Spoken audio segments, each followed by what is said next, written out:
Bonjour à tous. Qui en Ukraine se prend pour un État? Qui se prend pour une chef d'État? Qui met de l'huile sur le feu? Qui promet des choses dingues comme l'adhésion de l'Ukraine à elle-même? L'Union européenne. L'Union européenne est devenue complètement cinglée en Ukraine. Je vous explique tout cela avec des événements très récents, très concrets. Elle met de l'huile sur le feu. Elle joue le jeu américain en réalité. Elle joue le jeu américain avec Zelensky et Ursula von der Leyen qui affaiblissent les nations européennes, notamment cette affaire de l'adhésion promise de l'Ukraine à l'Union européenne, qui pourrait aller beaucoup plus vite que ce qu'ils annoncent. Vous allez voir qu'Ursula von der Leyen est à la manœuvre, comme on dit. Je vous explique tout cela, je vous explique ce qu'il doit faire. Si ça donne des arguments supplémentaires pour le Frexit, sortir la France de l'Union européenne, tant mieux, il faut les prendre. Et nous sommes évidemment absolument favorables à cette indépendance, à cette souveraineté et à ce Frexit. Je vous explique tout ça dans un instant. Vous avez noté justement qu'on se bat pour la paix lors de la marche nationale pour la paix le dimanche 12 février. Il y a du monde qui vient. Et vous pouvez notamment remplir un petit formulaire pour donner une indication et le faire circuler. C'est pas obligatoire pour venir, bien sûr. Vous venez très librement. C'est le dimanche 12 février à Paris. Rendez-vous 14h, place d'Enfer Rochereau pour la marche. Mais c'est vrai que ça aide et ça permet de faire circuler. C'est en lien sous la vidéo en description. Et pour ceux qui ne peuvent pas venir à Paris, rendez-vous aussi devant les mairies, devant des mairies. Vous contactez votre référent départemental des Patriotes ce dimanche 12 février 14h pour des rassemblements pour la paix. Et vous savez que je suis ce jeudi 23 février à Lyon dans le cadre de mon Tour de France de la Résistance. Vous écrivez à référent 69 tout collé sans accent @les-patriotes.fr pour information et réservation. Je vous attends. N'oubliez pas de vous abonner à cette chaîne YouTube. Petit bouton en dessous, vous cliquez s'abonner. C'est écrit s'abonner. Hop, vous cliquez, c'est instantané, c'est gratuit. Vous connaissez. Faites peut-être ce tout petit effort pour qu'on aille ensemble le plus vite possible fêter en direct comme il se doit les 500 000 abonnés sur cette chaîne. Merci à ceux qui se sont abonnés récemment, à ceux qui vont le faire, je le sais bientôt. Plus vous êtes abonnés, plus les vidéos sont automatiquement recommandées par YouTube à des gens qui ne nous connaissent pas forcément encore. Et ça, c'est quand même assez formidable. Allez, c'est parti. L'Union européenne, son jeu fou en Ukraine vers la guerre. On va se concentrer sur ce qui s'est passé ces dernières 48 heures. D'abord, ce 2 février, Ursula von der Leyen était pour la 4e fois, elle en est fière, depuis le début du conflit à Kiev pour rencontrer Zelensky. Et il y a eu pour la première fois un sommet Union européenne-Ukraine le 3 février à Kiev. Plusieurs choses à dire. D'abord, l'Union européenne se prend pour un État et Ursula pour une chef d'État. J'y reviens dans un instant, jusqu'au ridicule. Et surtout, elle fait tout avec Zelensky pour mettre de l'huile sur le feu, dont cette histoire d'adhésion à l'Union européenne. Alors d'abord, le côté un peu croquignolesque de se prendre pour un État, et elle pour la reine d'Europe, Ursula. Le Monde, article du 3 février, je cite, « Cette fois, la présidente de l'exécutif communautaire, donc Ursula von der Leyen, avait emmené 15 commissaires, donc elle vient avec tout son gouvernement en quelque sorte. Exit les États membres, qui ne sont même pas représentés. Et Le Monde ajoute, je cite, « Jeudi matin, les 15 commissaires ont retrouvé les ministres ukrainiens concernés par leur portefeuille. » Donc c'est comme si c'était des homologues, les ministres européens d'un côté, les ministres ukrainiens de l'autre. Des ministres, un gouvernement, un État. Ça va même jusqu'au ridicule, on le sait par un article de Ouest France du 2 février, qui s'est demandé pourquoi était absent de ce voyage le vice-président de la Commission européenne, Frans Timmermans. Eh bien, Ouest France a la réponse auprès de la Commission elle-même à Bruxelles, qui répond, je cite, « Au nom de la continuité du travail, s'il arrivait quelque chose à Ursula von der Leyen ». Et Ouest France cite Politico qui dit que Frans Timmermans, donc le vice-président de la Commission européenne, a été même désigné, je cite, par la Commission européenne, officiellement « Designated Survivor ». Le survivant désigné, c'est le nom qu'on donne aux États-Unis, au vice-président des États-Unis. Donc vraiment, ils font le parallélisme des formes, ils essaient de se comparer.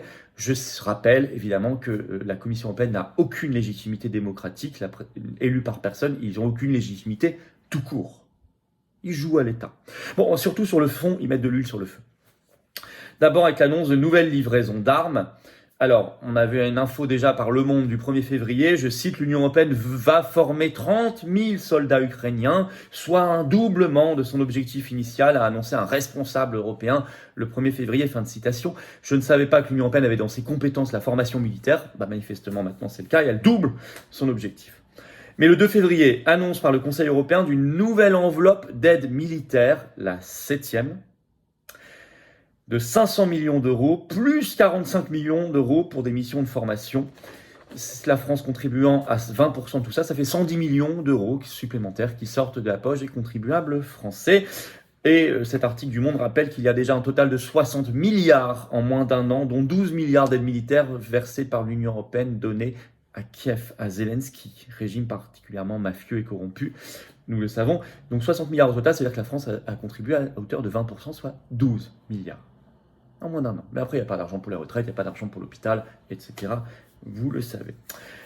Mais on sait en plus ce qu'a dit le nouveau président tchèque, enfin Petr Pavel. Il va prendre ses fonctions en mars, très exactement. Il a été élu le 28 janvier. C'est un ancien chef du comité militaire de l'OTAN, c'est important. Alors lui, il a eu des propos complètement délirants.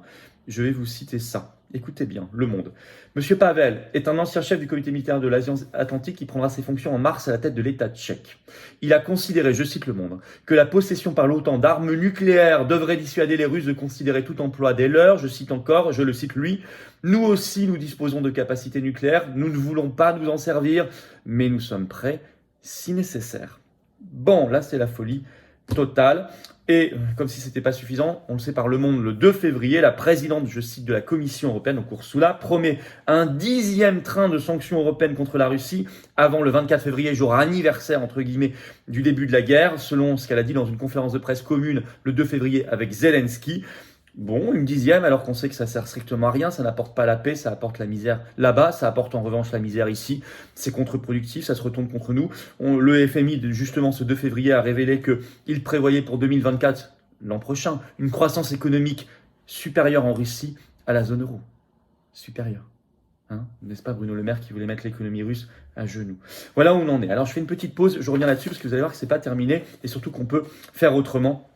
On va parler après de l'adhésion promise à l'Ukraine dans l'Union européenne. Mais venez d'abord, petite parenthèse, venez vous battre avec nous pour la paix. Adhérez ou reprenez votre adhésion annuelle. C'est le même lien, c'est le premier sous la vidéo en description. C'est un lien que j'ai mis également en commentaire épinglé et en fin de vidéo en cliquant sur l'écran. Et il y a une petite fiche ici, vous pouvez cliquer. Je vous attends. Je vous attends.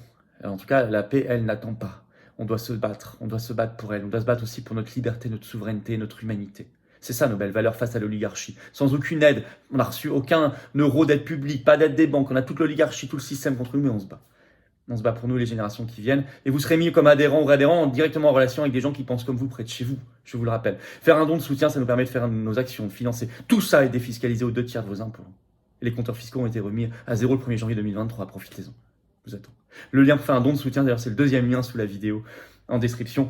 Je ferme la parenthèse, faites-le maintenant ou pensez-y en fin de vidéo. Mais maintenant, on va parler de la suite. Mais là aussi, c'est de l'huile sur le feu, c'est la promesse folle d'une adhésion à l'Union européenne de l'Ukraine. C'est une provocation contre la Russie énorme et délibérée. Énorme et délibérée, bien sûr, qui a été rappelé. Ce 2 février, je cite Zelensky, ce qu'il a dit en conférence de presse, je cite « Je pense que l'Ukraine mérite de commencer cette année les négociations concernant son adhésion à l'Union européenne. » Donc elle veut aller très très vite. Je rappelle qu'elle a le statut de candidat officiel depuis juin 2022. Alors on nous dit parfois « Oui, mais ne vous inquiétez pas, ça va être très long, 10 ans, 20 ans, 30 ans, il n'y a pas de souci. » J'en suis pas certain. D'abord, elle a eu le statut de candidat en 4 mois. Normalement, c'est des années. Et là, lui veut aller beaucoup plus vite. Je cite Le Monde quand même. Écoutez bien ce titre. Le Monde, article du 3 février, qui est en ligne bien sûr. Hein. Je cite « Adhésion de l'Ukraine à l'Union européenne, Ursula von der Leyen à la manœuvre. » Dans le dos des États même.